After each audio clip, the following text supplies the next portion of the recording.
Hey, how we doing, Boomerites? Good to see you again. Welcome back to Muppet Land, or as I like to call it, Planet Muppetron.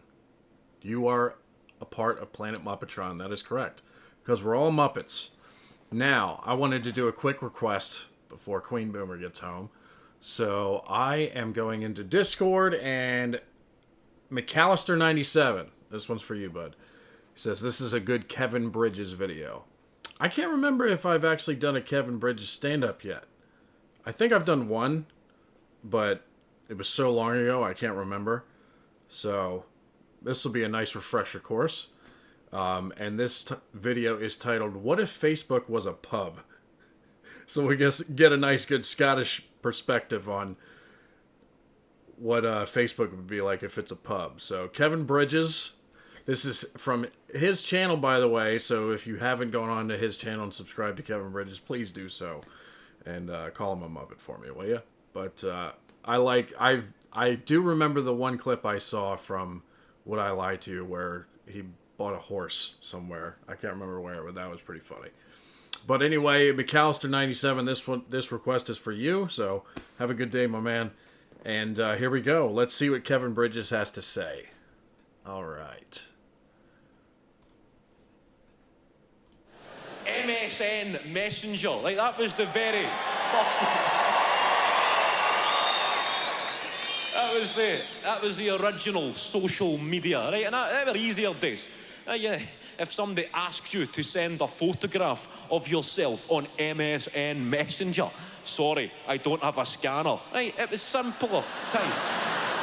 You never had kids becoming image obsessed because only about 12 photographs of you existed in the 90s. You're not going to send one of them to a girl you're talking to online. This is me and my dad on a pedalo in Mallorca. I can already tell it's going to be hard to understand him. This is a thick Scottish accent, man. And those are hard to decipher sometimes, so I'm going to give it a shot. But here we go. An hour goes by, only 17% of the photograph has downloaded down the screen. Trying to keep the conversation going whilst looking at the top 17% of you and your dad. Just don't. Remember those days when the photograph would load, dit, dit, dit, dit, dit, and it was even slower than that. You youngins don't know the struggles that we had to go through with the internet back then. Plastic tube round your neck where you kept your potatoes. I'll send the rest later. My mum has to use the house phone. Yeah. Everybody was on dial-up, yeah. It was never designed as a habitat where relationships could grow. The internet, right? You get all these wee dweebs. If they fancy somebody, they can just click like on a few of their pictures or send a direct message. And that is what creates a generation of these wee horned up sex gremlins, these fucking apprenticed rapists who are being created. These sex gremlins, dude. Should I write that down in the list? Sex gremlins? Oh my, dude. Because they have never handled rejection face to face. They have never received a knockback from point blank range. Like, they have never felt the emotions walking up to the girl that you fancy in a school disco, feeling your heart bursting through your Sergio Tacchini polo shirt. I don't have a fucking clutcher here. It's bursting right through. Your cheap, shitty Spar hair gel starts running into your eyes as you're sweating. Your mouth's dry, there's a cold bit of sweat going down your spine. You feel it trickle right into your arse crack as you're advancing on the potential love of your life. Now, it's really funny, but he's on to something here, I think. I mean, not a lot of people face rejection face-to-face anymore because of, the internet capabilities and the apps that we all use now. He might be onto something there. I don't know. And you knew you had fucked it up as soon as you arrived there. The way you were presenting yourself, you knew you had fucked it. But before you knew it, the words were leaving your mouth. would you get off with me? Time would slow down. You would hear yourself saying the words.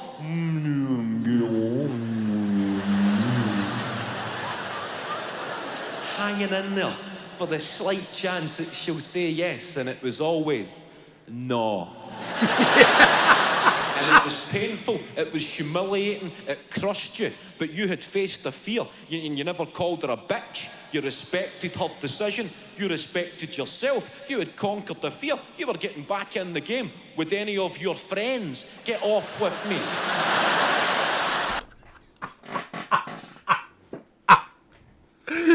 Oh, man. I think Queen Boomer would really like this and hate it at the same time. You are rising from the ashes like a phoenix here. Listen, if you hear of anybody who wants to get off with me, just spread the word. Big Kev's in the corner, eating a Freddo, drinking a Capri Sun, looking for love. Looking for love, baby.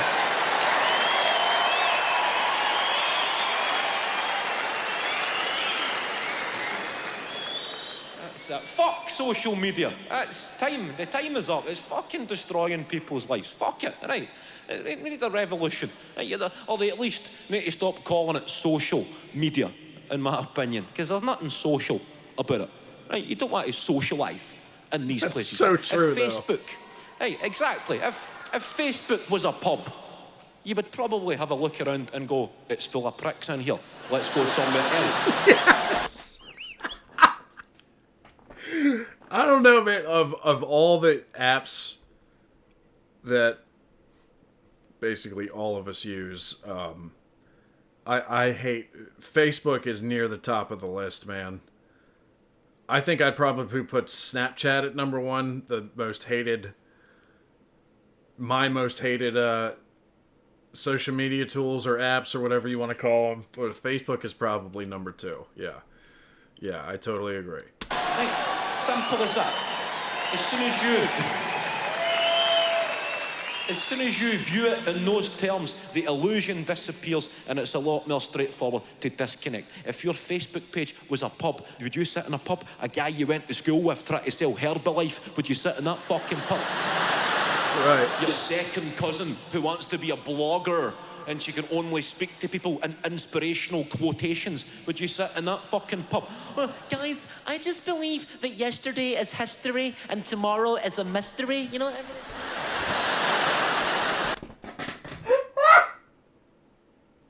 Yo, that voice. Spot on voice, dude. And I definitely understood that one. Oh, I gotta watch more Kevin Bridges, man. This is gold. I really believe that. Isn't that such a nice thing to believe? You'd get a fucking jerry can full of petrol and go back and torch that pub. You're a guy you work beside whose gran died years ago and he mentions it every time he needs a few likes. No, he's sick. Fuck. No, just having a sad day today, guys. I'm having a really sad day. I'm just thinking of you, Gran. I know you're up there, Gran. Hooring out your dead Gran for attention. Right. You know, that could be funny, but to me, I think that's the number one thing I hate the most when I open up Facebook and see stuff like that constantly from the same person. Just trying to get likes and hugging hearts and things for someone who's died. Now I understand, you know, my condolences, but if you're just using that to get people to feel sorry for you constantly for weeks, sometimes months, sometimes I've seen posts where people do it for years on end, and I have to unfollow them on Facebook because I don't want to see that. You're destroying yourself with that negativity. He's right about that. It's terrible. God, this is such a relatable skit right here. It really is. Lowest to the low here. I know that sounds a bit harsh, but fuck these people. Right? Yeah. I know you're up there, and every day is another day closer to seeing your face again, Gran. And I just want to say, Gran, that I love you and miss you, and I know you're looking down on me, Gran, and I know you're proud of me and everything I'm doing, and I'm so proud of you, and I just, like, until I see your face again, Gran, I just want to say I love you, Gran. On Facebook, if you're like going, mate, your Gran never knew how to turn the fucking volume up on the telly.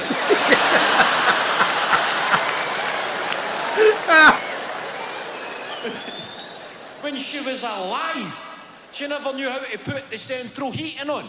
But jinx, she's died. Went up to heaven, somebody's presented her with an iPad upon arrival.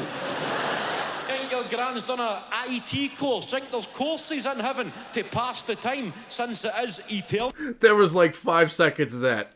Don't know what he said. I'm sorry, I don't know what he said. I really don't. The last 5 seconds of that. Totally didn't understand what the hell he just said. Oh, fuck it, I'll do a 6-week IT course. And your Gran is asking St. Peter for the Wi-Fi password up in heaven. St. Peter, that's on the wall, sweetheart. Paradise, the S is a 5. The S is a 5. Fuck you and fuck your Gran, mate.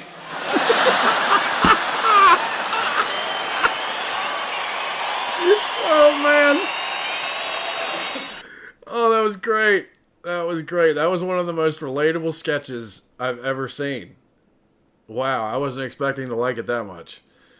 Kevin Bridges, I'm subscribing to you right now.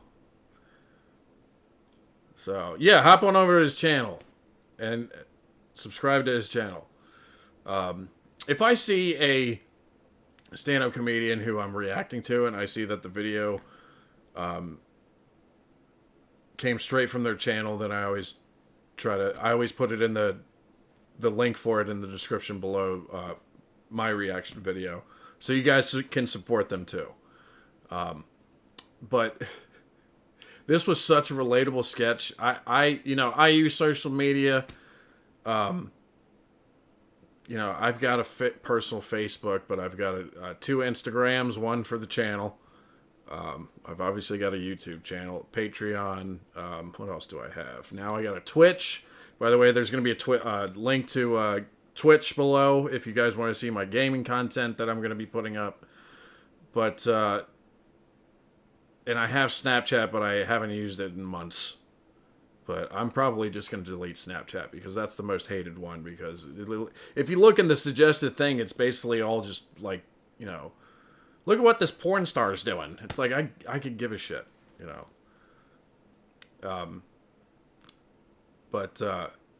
yeah, this sketch was really funny and really relatable. I really like this one a lot. So thank you, McAllister97, for pointing this video out to me. I usually like all the videos suggested, but it's rare when I really like one. I really like this one.